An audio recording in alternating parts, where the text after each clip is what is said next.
कृषि भारत की अर्थव्यवस्था की रीढ़ है, परंतु जब तक किसान सुखी नहीं, तब तक देश सशक्त नहीं। महात्मा गांधी। जिस देश का किसान भूखा सोता है, वहां की संस्कृति निष्क्रिय हो जाती है।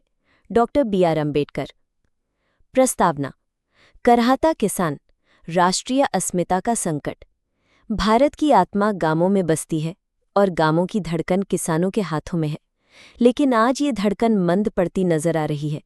कृषि प्रधान इस देश में हर 5वें किसान पर कर्ज का बोझ है और पिछले 2 दशकों में 4 लाख से अधिक किसानों ने आत्महत्या की है। ये संकट केवल आर्थिक नहीं, बल्कि सामाजिक, पर्यावरणीय और राजनीतिक विफलताओं का सम्मिलित परिणाम है। जैसा कि स्वामी विवेकानंद ने कहा था, राष्ट्र का विकास उसके खेतों में उगता है। आज ये विकास संकट में है। किसानों की ये पीड़ा उस व्यवस्था की कलई खोलती है जो उत्पादक को उपभोक्ता बना देती है और जीवनदाता को मृत्यु के द्वार तक धकेल देती है। ऐतिहासिक पृष्ठभूमि हरित क्रांति से विषम क्रांति तक। भारतीय कृषि का इतिहास विरोधाभासों से भरा है।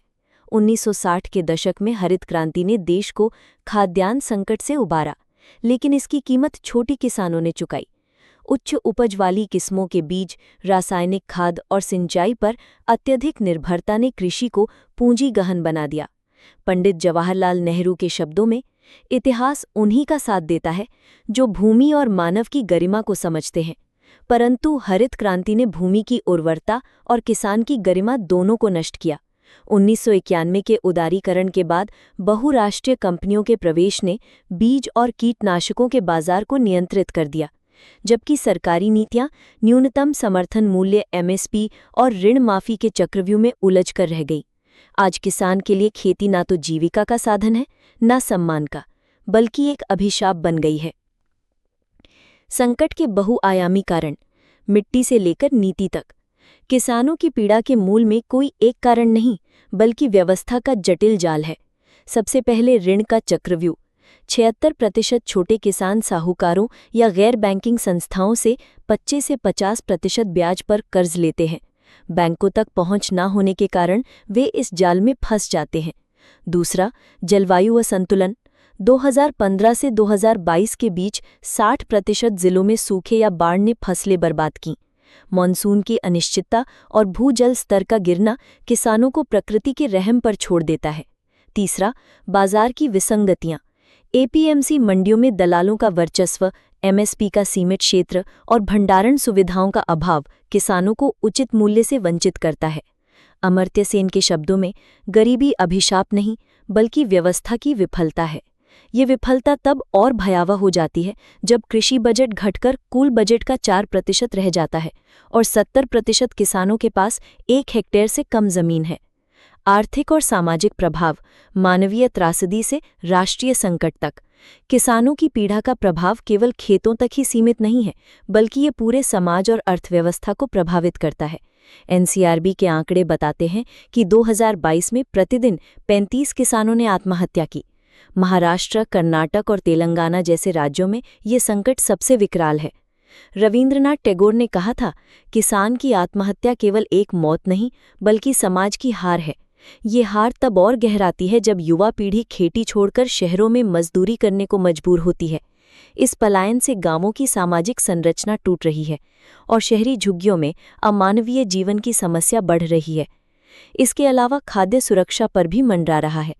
दालों और तिलहन के उत्पादन में गिरावट के कारण भारत को विदेशी आयात पर निर्भर होना पड़ता है, जो राष्ट्रीय संप्रभुता के लिए चुनौती है। महात्मा गांधी के शब्दों में, भारत गांवों में बसता है। क्या गांवों के इस पतन को रोकना संभव हो पाएगा? सरकारी पहलें, उम्मीदों और हकीकत के बीच खींचतान। सरकार ने किसानों की समस्याओं के समाधान के लिए कई योजनाएं शुरू की हैं, परंतु इनके परिणाम विवादास्पद रहे हैं। पीएम किसान योजना के तहत रुपए 6,000 वार्षिक सहायता दी जाती है, लेकिन 86% किसानों का मानना है कि ये राशि ऋण से निपटने के लिए नाकाफी है। 2020 के कृषि कानूनों को वापस लेना इस बात का प्रमाण है कि बिना किसानों की सहमति के नीतियां विफल होती हैं। अटल बिहारी वाजपेयी ने कहा था, नीति बनाना आसान है, पर उसे क्रियान्वित करना कला है। ये कला तब धूमिल हो जाती है जब फसल बीमा योजना पीएमएफबीवाई में भ्रष्टाचार के कारण दावा निपटान में वर्षों लग जाते हैं। सरकारी प्रयासों और ज़मीनी हकीकत के बीच की ये खाई किसानों में अविश्वास पैदा करती है। लाल बहादुर शास्त्री के नारे जय जवान जय किसान को आज केवल राजनीतिक भाषणों में सुना जाता है, जबकि किसानों के लिए ये नारा संघर्ष का प्रतीक बन गया है। समाधान का मार्ग, नीति से परे ज़मीनी सुधार की आवश्यकता। किसानों के संकट का समाधान केवल आर्थिक पैकेज या ऋण माफी से नहीं, बल्कि एक समग्र कृषि क्रांति से संभव है। सबसे पहले सहकारी खेती को बढ़ावा देकर छोटे किसानों को बाजार की ताकतों के समक्ष एकजुट किया जा सकता है। महाराष्ट्र के farmers producers organization FPO model ने इस दिशा में सफलता दिखाई है। दूसरा, मृदा स्वास्थ्य कार्ड को प्रभावी ढंग से लागू करके किसानों को रासायनिक खाद के अंधाधुंध उपयोग से मुक्त किया जा सकता है। तीसरा, ऋण पुनर्गठन के माध्यम से 2% ब्याज दर पर दीर्घकालिक ऋण उपलब्ध कराना आवश्यक है, ताकि किसान साहूकारों के चंगुल से बाहर निकल सके। डॉक्टर APJ अब्दुल कलाम ने कहा था, समस्याएं अवसर होती हैं, बशर्ते हम उन्हें सही दृष्टि से देखें। जलवायु परिवर्तन को ड्रिप सिंचाई और शुष्क खेती जैसी तकनीकों के माध्यम से अवसर में बदला जा सकता है। इसके अलावा MSP का कानूनी दर्जा देना और स्वामीनाथन आयोग की सिफारिशों को लागू करना न्याय संगत होगा। साथ ही किसान आयोग का गठन कर नीतियों में उनकी सीधी भागीदारी सुनिश्चित की जानी चाहिए।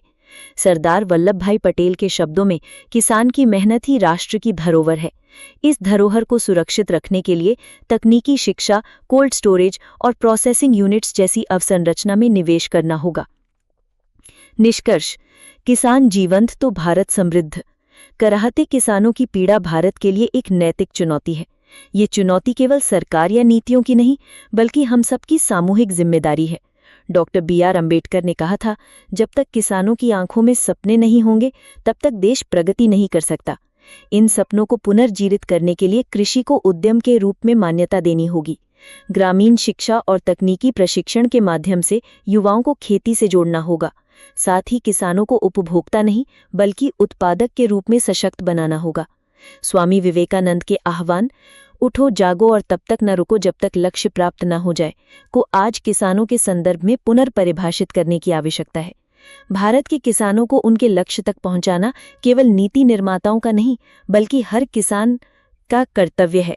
सुभाष चंद्र बोस के शब्दों में, किसान की हलचल ही राष्ट्र की गति है। ये गति तभी संभव है जब हम किसानों की आवाज को राष्ट्रीय